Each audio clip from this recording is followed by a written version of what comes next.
I found the papers in my mother's nightstand while looking for her medication. Name. My signature. My business. Except I had never signed those documents. And when I saw who she'd transferred everything to, I actually laughed. Because the cruelty was so complete, so perfectly calculated, that all I could do was stand there holding proof that my own mother had erased me from the company I built. But she didn't know about the envelope I'd left with my attorney 3 years earlier. The one that said, "To be opened if anything unusual happens to my ownership." You're probably wondering how a mother could do that to her daughter. Let me take you back. I was 22 when I started the business. It wasn't glamorous. I bought damaged furniture from estate sales, restored it, and sold it online. I worked out of a storage unit. My hands were always covered in wood stain. I slept 4 hours a night. My mother thought I was wasting my time. "You should be looking for a husband," she'd say. "Not playing with old chairs." But by 25 I had 12 employees and a warehouse. By 27 I had contracts with boutique hotels across 3 states. Revenue hit $2 million that year. That's when my mother's tone changed. "I always knew you had it in you," she said at Sunday dinner, smiling like she'd been my biggest supporter all along. I should have seen it then. But I didn't know the worst part yet. She started getting involved. "You need help managing the business side," she said. "You're creative, darling, but you're not a businesswoman." I was tired. Exhausted, really. So I said yes. She set up meetings with accountants. She organized my files. She even opened a new business account to keep things cleaner, she said. I gave her limited power of attorney for administrative tasks. Just paperwork. Just signatures on vendor contracts. Nothing major. That's what I told myself. My younger brother, Eric, had always been her favorite. He was 31 and had never held a job longer than 8 months. He lived in her basement. She paid his car insurance, his phone bill, his credit card debt. "He's struggling," she'd say. "He just needs the right opportunity." I gave him a job in my warehouse. He lasted 6 weeks. He showed up late, left early, and spent most of his time on his phone. When I let him go, my mother didn't speak to me for a month. "You humiliated him," she said. But I didn't fire him to be cruel. I fired him because he told a client to "relax, lady," when she asked about a delayed order. Still, I tried to keep the peace. I helped pay for his certifications. I co-signed a lease for him. I even gave my mother a monthly consulting fee of $3,000 just to keep her happy. That's when everything changed. I started noticing things. Small things at first. Invoices I didn't recognize. Payments to vendors I'd never heard of. An accountant I hadn't hired suddenly appearing on payroll. When I asked my mother, she brushed it off. "I'm streamlining things," she said. "You told me to handle the admin." I let it go. Then one of my longtime clients called me directly. "Hey, just wanted to confirm. Are you stepping back from the business?" Froze. "What do you mean?" "Your brother said you're transitioning out. He said he's taking over operations." I hung up and immediately called Eric.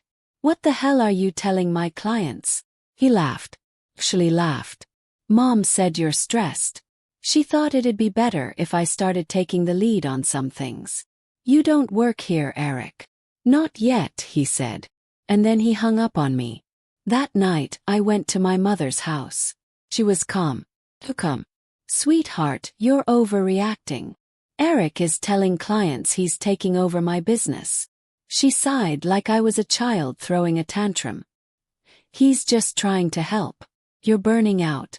Anyone can see that." "I'm not burning out. I'm running a successful company." She looked at me with something close to pity. "Darling, you're 28. You should be starting a family. Not destroying your health over furniture." I felt something crack inside me. "This is my company. I built it." She smiled. "Of course you did. And we're so proud of you." But I didn't know what she'd already done. 2 weeks later, I got a letter from a lawyer I'd never met. It was addressed to me, but the content made no sense. It referenced a voluntary transfer of business ownership, and a family succession plan. I called the law firm immediately. I never signed anything, I said. The paralegal hesitated. Ma'am, we have your signed documents on file. Notarized. That's impossible. He paused. Would you like to come in and review them? I was there in 20 minutes. The signature looked like mine. The handwriting was close enough. But I had never signed those papers. This is forgery, I said. The lawyer, a man in his 60s with wire-rimmed glasses, leaned back in his chair. That's a serious accusation. It's the truth. He studied me for a long moment. If you're planning to dispute this, you'll need proof. I left that office shaking. Not from fear. From rage. I went home and tore my files apart. Every contract. Every receipt. Every email. And then I found it. 3 years earlier, when I first formalized the business structure, my attorney had advised me to protect myself. Family businesses can get complicated, he'd said. Let's make sure no one can make major changes without your explicit, in-person consent. I had signed a document, witnessed and recorded, that required any transfer of ownership to be verified by me in a face-to-face meeting with my attorney. If that didn't happen, the transfer was void. Called him immediately. Did my mother ever contact you about transferring ownership? No, he said. Why? I told him everything. There was a long pause. Forward me those documents, he said quietly. And that's when I realized. They had made a terrible mistake. I didn't confront my mother. Not yet. Instead, I watched. Eric started showing up at my warehouse, acting like he owned the place. He'd walk through, nodding at employees, making comments about new direction. One of my longest-standing managers pulled me aside. Is something going on? Not for long, I said. I started documenting everything. Every email Eric sent. Every call my mother made to vendors. Every piece of paperwork she'd signed without my approval. And then I got a call from my bank. Ms. Harrison, we need to verify a large wire transfer. I didn't authorize any transfer. It's for $340,000. To an Eric Harrison. My brother. I blocked the transfer immediately. That night my mother called me screaming. How dare you embarrass your brother like that? He tried to steal from me. It's not stealing. It's family money. It's my money. From my business. She went quiet. And then she said something I'll never forget. You were always selfish. Even as a child. Hung up. The next week I met with my attorney. He'd reviewed everything. This is fraud, he said. Clear cut. What do I do? You have 2 options. Criminal charges or civil resolution. Thought about it. I want them out. Completely. And I want everyone to know what they did. He nodded. Then let's do this properly. He drafted a cease and desist letter. A formal revocation of the fraudulent transfer. And a notification to every vendor, client, and partner that Eric and my mother had no authority over my business. We sent it certified mail. And then we waited. My mother showed up at my house 2 days later. She didn't knock. She used the key I'd forgotten she had. I was sitting at my kitchen table when she walked in. You're making a huge mistake, she said. I didn't look up. The only mistake I made was trusting you. I'm your mother. You forged my signature. She didn't deny it. Instead, she sat down across from me. Eric deserves a chance. You have everything. He has nothing. He had chances.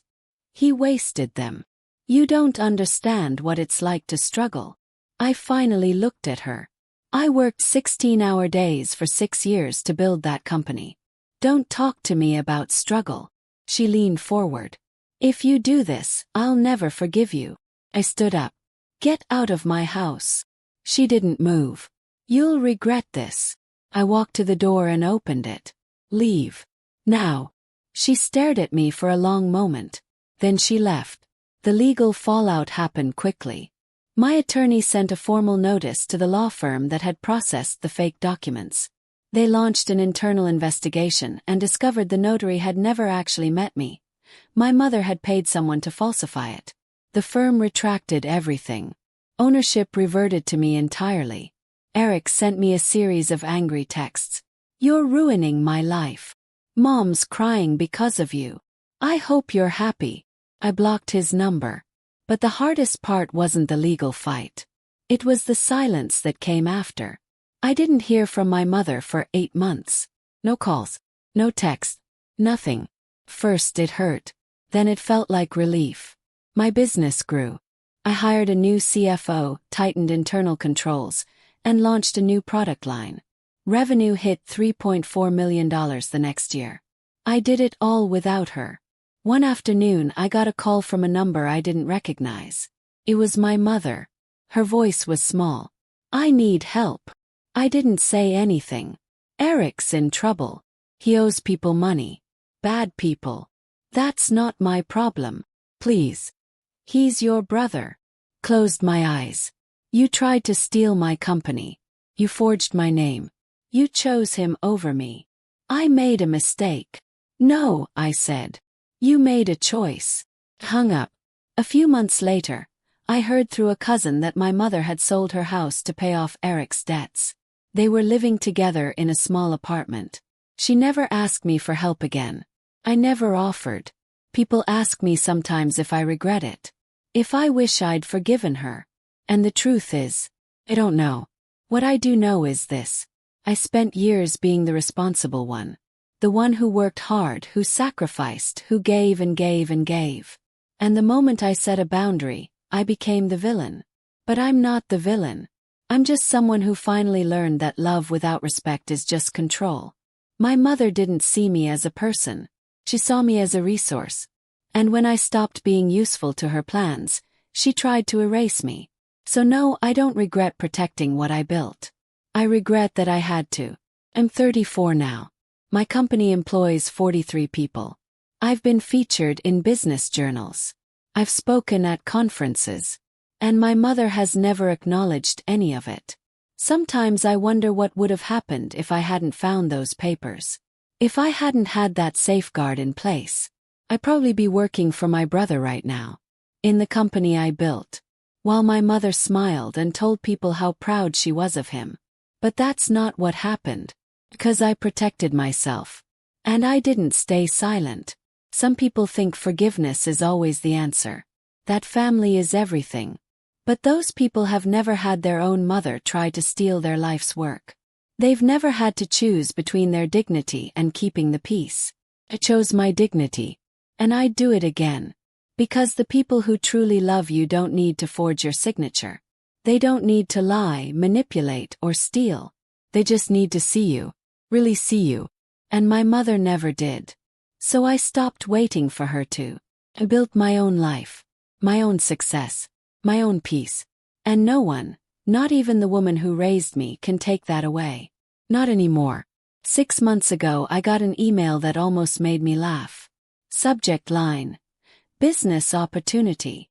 It was from Eric. He didn't apologize. Didn't acknowledge what he and my mother had done. Instead, he pitched me an investment opportunity. Some kind of online reselling scheme that needed $50,000 in startup capital. "I know we've had our differences," he wrote. "But family is family. This could be good for both of us." I read it 3 times. Not because I was considering it. But because I couldn't believe the audacity. He tried to steal my company. And now he wanted me to fund his next failure. I didn't respond. 2 weeks later he showed up at my office. My assistant buzzed me. "There's a man here named Eric Harrison.